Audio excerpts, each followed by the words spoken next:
முதல்ல கடகராசிக்காரர்களுக்கு பெண்களுக்கு நான் கொடுக்குற அட்வைஸ் என்னென்னா, உங்கள் பேங்க்காரங்களோ இல்லை தெரிஞ்சவங்களோ லோன் தரேன்னா உடனே கொடுக்குறாங்களேன்னு வாங்கிடாதீங்க.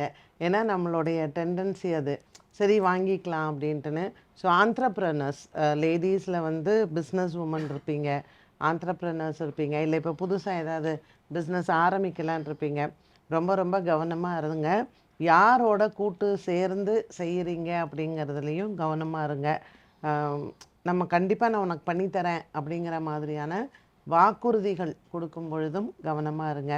இது வந்து இப்போது ஒரு நடுத்தர வயதில் திருமண வயசில் இருக்கீங்க, ஒரு லவ் மேரேஜ் பண்ணணும்னு இருக்கீங்க. பார்த்துக்கோங்க, இந்த நமக்கு செட் ஆகுமா, நம்ம சொல்லலாமா, இதை கமிட்மெண்ட்குள்ளே போகலாமா அப்படின்னு.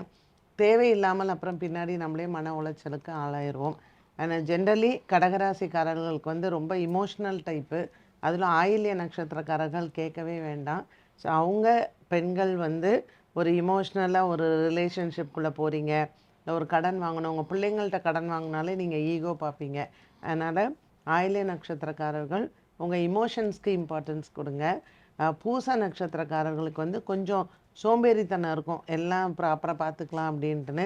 ஸோ கொஞ்சம் இந்த வருஷம் வந்து நீங்கள் சுறுசுறுப்பாக இருக்கிறது கற்றுக்கோங்க. வருஷம் ஆரம்பம் எப்படின்னு கேட்டிங்கன்னா, உங்களோட ராசிநாதன் உச்சபலம் பெற்று லாபத்தில் இருக்கார். ஸோ அது ஒரு பெரிய ப்ளஸ் உங்களுக்கு. பட் இருந்தாலும் 2ல் கேத்து, 2 கூடைய சூரியன் செவ்வாய் சுக்கிரனோட சேர்ந்துருக்கும் போது உங்கள் உறவுகள் உங்களோட இருக்கிறவங்களே உங்களுக்கு பகையாகிறதுக்கான வாய்ப்புகள் இருக்கும். ஸோ வருஷம் பூராவுமே இறுதியில் தான் கேது பகவான் மாறுறாரு. என்ன வார்த்தை பேசுகிறோம், இல்லை யாருக்கு கடன் கொடுக்குறோம், யார்கிட்ட கடன் வாங்குகிறோம், இது எல்லாத்துலேயுமே ரொம்ப கவனமாக இருங்க.